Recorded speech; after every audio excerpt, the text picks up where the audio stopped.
ఆకాశవాణి ప్రాంతీయ వార్తలు చదువుతున్నది షేక్ మస్తాన్బీ. ముఖ్యాంశాలు: కృత్రిమ మేధ వంటి నూతన సాంకేతికతలతో ప్రభుత్వ ఆన్లైన్ సేవలను మరింత సులభతరం చేయాలని ఆంధ్రప్రదేశ్ ముఖ్యమంత్రి నారా చంద్రబాబు నాయుడు అధికారులను ఆదేశించారు.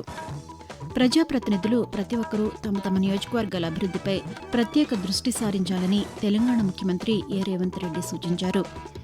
యువత ప్రతిభే ప్రాతిపదికగా జాబ్ క్యాలెండర్లోని ఉద్యోగాలను భర్తీ చేస్తామని ఆంధ్రప్రదేశ్ ఉప ముఖ్యమంత్రి కె పవన్ కళ్యాణ్ తెలిపారు.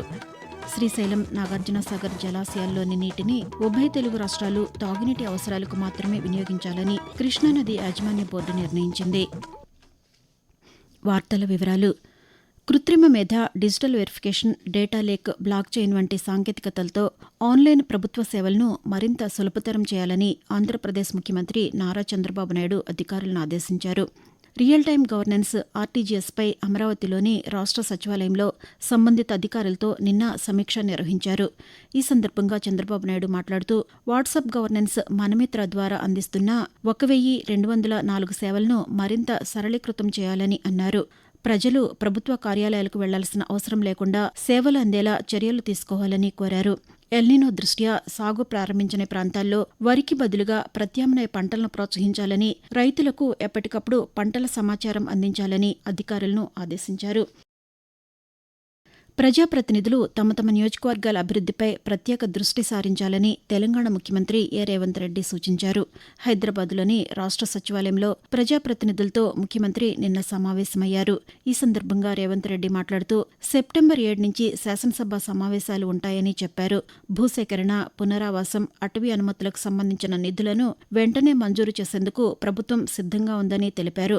నియోజకవర్గాల పరిధిలోని నీటిపారుదల ప్రాజెక్టులకు సంబంధించి అపరిష్కృతంగా ఉన్న భూసేకరణ పనులను వేగంగా పూర్తి చేయాలని ముఖ్యమంత్రి సూచించారు. ఆంధ్రప్రదేశ్లో విద్యుత్ కొరత లేకుండా చర్యలు తీసుకుంటామని విద్యుత్ శాఖ మంత్రి గొట్టిపాటి రవికుమార్ తెలిపారు. ప్రకాశం జిల్లా తాళ్లూరు మండలం గుంటిగొంగ సమీపంలోని శివరాంపురం పరిధిలో నిర్మించిన విద్యుత్ ఉప కేంద్రాన్ని మంత్రి నిన్న ప్రారంభించారు. అనంతరం ఆయన మాట్లాడుతూ, ప్రజల అవసరాలకు అనుగుణంగా విద్యుత్ ఉత్పత్తిని పెంచామని చెప్పారు. ఎన్డీఏ ప్రభుత్వం అధికారంలోకి వచ్చిన తరువాత విద్యుత్ రంగ అభివృద్ది పనులకు ప్రాధాన్యతనిస్తూ రాష్ట్ర వ్యాప్తంగా 6,000 కోట్ల రూపాయలతో ఉప కేంద్రాల నిర్మాణ పనులు కొనసాగుతున్నాయని మంత్రి తెలియజేస్తూ, తాళ్ళూరు ప్రాంతంలో ఈ చుట్టుపక్కల రైతాంగానికి, అదేవిధంగా చేంకుర్తి ప్రాంతానికి అన్ని చాట్లకి ఉపయోగం కాబట్టి ఈ సబ్స్టేషన్ ఇమీడియట్ గా కంప్లీట్ చేసి వాళ్ళ ప్రారంభించుకోవడం జరిగింది. ఈ నెల వచ్చే నెలలో ఇట్లాంటి సబ్స్టేషన్స్ రాష్ట్ర వ్యాప్తంగా ఇంకొక 8 సబ్స్టేషన్స్ ఓపెన్ చేయబోతున్నాము. మనం ఉత్పత్తి చేసే కరెంటు అగ్రికల్చర్ గానీ, ఇళ్లకు గానీ, షాపులకు గానీ, ఇండస్ట్రీస్ గానీ వెళ్ళాలంటే సక్రమైన సబ్స్టేషన్స్ ఉండాలి, లైన్స్ కూడా ఉండాలి. దాంట్లో భాగంగా ఇవన్నీ కూడా చేస్తున్నాం. బీసీలు ఎవరైతే 2 కిలోవాట్లు కలుస్తారో వాళ్ళందరూ కూడా ప్రతి ఇంటి మీద కూడా సూర్య గారు ఎట్లా చేశాము బీసీలు కూడా రాష్ట్ర వ్యాప్తంగా ఇద్దామని చెప్పి అది కూడా తొందరలోనే చేస్తాము. యువత ప్రతిభే ప్రాతిపదికగా జాబ్ క్యాలెండర్లోని ఉద్యోగాలను భర్తీ చేస్తామని ఆంధ్రప్రదేశ్ ఉప ముఖ్యమంత్రి కె పవన్ కళ్యాణ్ తెలిపారు.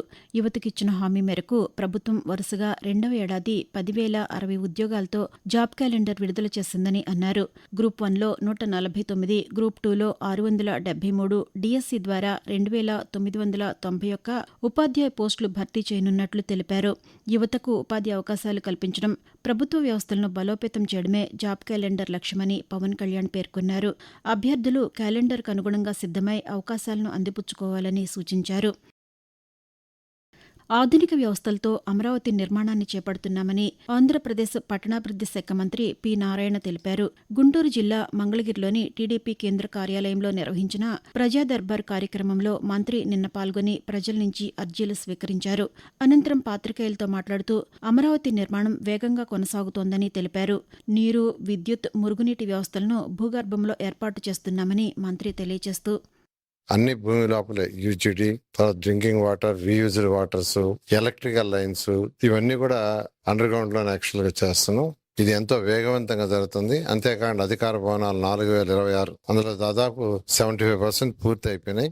మిగతా కూడా బహుశా రాబోయే 2-3 నెలల్లో కూడా పూర్తి చేస్తున్నాం. అదేవిధంగా ఐకానిక్ టవర్స్ ఏదైతే 5 అడ్మినిస్ట్రేటివ్ అవి కూడా ఎంతో వేగవంతంగా జరుగుతున్నాయి. అదేవిధంగా అసెంబ్లీ, హైకోర్టు ఇవన్నీ కూడా 2028 ఆగస్టుకు పూర్తి అవుతుంది. ఒక ప్రణాళికబద్ధంగా ముందుకు పోతుండే. ఆకాశవాణి ప్రాంతీయ వార్తలు వింటున్నారు.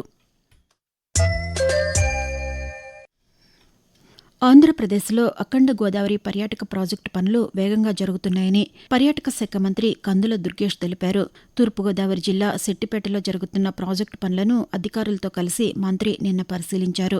అనంతరం కందుల దుర్గేష్ మాట్లాడుతూ అఖండ గోదావరి ప్రాజెక్టులో భాగంగా రాజమహేంద్రవరంలోని హేవలాక్ బ్రిడ్జి అభివృద్ది, పుష్కర్ ఘాట్ పునర్నిర్మాణం, కడియం నర్సరీల వద్ద ఎక్స్పీరియన్స్ సెంటర్ ఏర్పాటు చేస్తున్నట్లు తెలిపారు. రాజమహేంద్రవరం, నిడదవోలు, కొవ్వూరు ప్రాంతాల్లో 2027 గోదావరి పుష్కరాలు నిర్వహించేందుకు ఏర్పాట్లు చేస్తున్నామని మంత్రి తెలియజేశారు. ఎల్నినో పరిస్థితుల నేపథ్యంలో శ్రీశైలం, నాగార్జునసాగర్ జలాశయాల్లోని నీటిని ఉభయ తెలుగు రాష్ట్రాలు తాగునీటి అవసరాలకు మాత్రమే వినియోగించాలని కృష్ణానది యాజమాన్య బోర్డు కేఆర్ఎంబీ త్రిసభ్య కమిటీ నిర్ణయించింది. హైదరాబాద్లోని జలసౌధలో కేఆర్ఎంబీ సభ్య కార్యదర్శి సతీష్ అధ్యక్షతన నిన్న జరిగిన ఈ సమావేశానికి తెలంగాణ, ఆంధ్రప్రదేశ్ రాష్ట్రాల చీఫ్ ఇంజనీర్లు హాజరయ్యారు.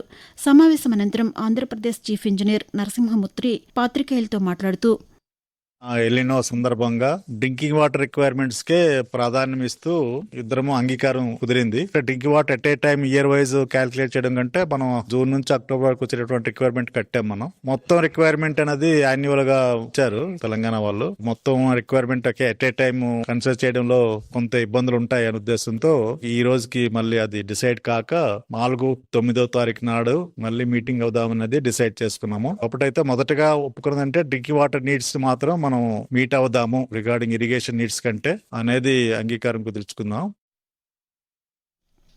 తెలంగాణ ప్రభుత్వ రంగ సంస్థ సింగరేణిని భవిష్యత్ తరాలకు కూడా లాభదాయక సంస్థగా అందించడమే ప్రభుత్వ ప్రధాన లక్ష్యమని ఉప ముఖ్యమంత్రి మల్లు భట్టి విక్రమార్క తెలిపారు. సింగరేణి ప్రాతినిధ్య అధికార సంఘాల నాయకులు హైదరాబాద్లోని రాష్ట్ర సచివాలయంలో ఉప ముఖ్యమంత్రితో నిన్న సమావేశమయ్యారు. ఈ సందర్భంగా భట్టి విక్రమార్క మాట్లాడుతూ గత ప్రభుత్వ హయాంలో కొత్త బొగ్గు బ్లాకులను తీసుకోకపోవడంతో పాటు ఉన్న గన్లను మూసివేయడం వల్ల సింగరేణికి నష్టం జరిగిందని అన్నారు. రాబోయే 5-6 ఏళ్లలో సింగరేణి సంస్థ అవసరాల కోసం నైని బొగ్గు బ్లాకు అనుమతి పొందామని తెలిపారు. వాతావరణం.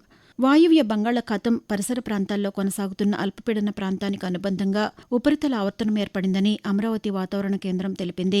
దీని ప్రభావంతో ఆంధ్రప్రదేశ్లోని కోస్తా, రాయలసీమ జిల్లాల్లో రానున్న 3 రోజుల పాటు తేలికపాటి నుంచి మోస్తరు వర్షాలు కురిసే అవకాశం ఉందని పేర్కొంది.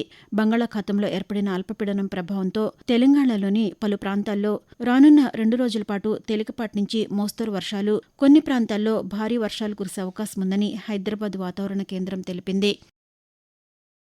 ప్రధానమంత్రి నరేంద్ర మోదీ తన మనసులోని భావాలను ఆకాశవాణి ద్వారా దేశ ప్రజలతో పంచుకునే మన్ కీ బాత్ మనసులోని మాట కార్యక్రమం 137వ సంచిక ఈ నెల 30వ తేదీ ఆదివారం ప్రసారమవుతుంది.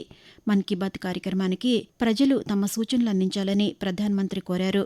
ప్రజలు తమ స్వర సందేశాలను 1800117800 టోల్ ఫ్రీ నంబర్కు లేదా mygov.in వెబ్సైట్కు లేదా నరేంద్ర మోదీ యాప్కు ఈ నెల 28వ తేదీ వరకు పంపవచ్చు. ఆంధ్రప్రదేశ్లోని తిరుపతి జిల్లాలో అభివృద్ది కార్యక్రమాలను వేగవంతం చేయడంతో పాటు భవిష్యత్ అవసరాలకు ప్రణాళికలు రూపొందించాలని జిల్లా ఇన్ఛార్జి మంత్రి అనగాని సత్యప్రసాద్ అధికారులను ఆదేశించారు. తిరుపతి కలెక్టర్ కార్యాలయంలో నిర్వహించిన జిల్లా సమీక్షా మండలి డీఆర్సీ సమావేశంలో మంత్రి నిన్న పాల్గొన్నారు. ప్రాంతీయ వార్తలు ముగించే ముందు ముఖ్యాంశాలు మరొకసారి. కృత్రిమ మేధ వంటి నూతన సాంకేతికతలతో ప్రభుత్వ ఆన్లైన్ సేవలను మరింత సులభతరం చేయాలని ఆంధ్రప్రదేశ్ ముఖ్యమంత్రి నారా చంద్రబాబు నాయుడు అధికారులను ఆదేశించారు. ప్రజాప్రతినిధులు ప్రతి ఒక్కరూ తమ తమ నియోజకవర్గాల అభివృద్దిపై ప్రత్యేక దృష్టి సారించాలని తెలంగాణ ముఖ్యమంత్రి ఏ రేవంత్ రెడ్డి సూచించారు. యువత ప్రతిభే ప్రాతిపదికగా జాబ్ క్యాలెండర్లోని ఉద్యోగాలను భర్తీ చేస్తామని ఆంధ్రప్రదేశ్ ఉప ముఖ్యమంత్రి కె పవన్ కళ్యాణ్ తెలిపారు. శ్రీశైలం, నాగార్జునసాగర్ జలాశయాల్లోని నీటిని ఉభయ తెలుగు రాష్ట్రాలు తాగునీటి అవసరాలకు మాత్రమే వినియోగించాలని కృష్ణానది యాజమాన్య బోర్డు నిర్ణయించింది. ఆకాశవాణి ప్రాంతీయ వార్తలు ఇంతటితో సమాప్తం.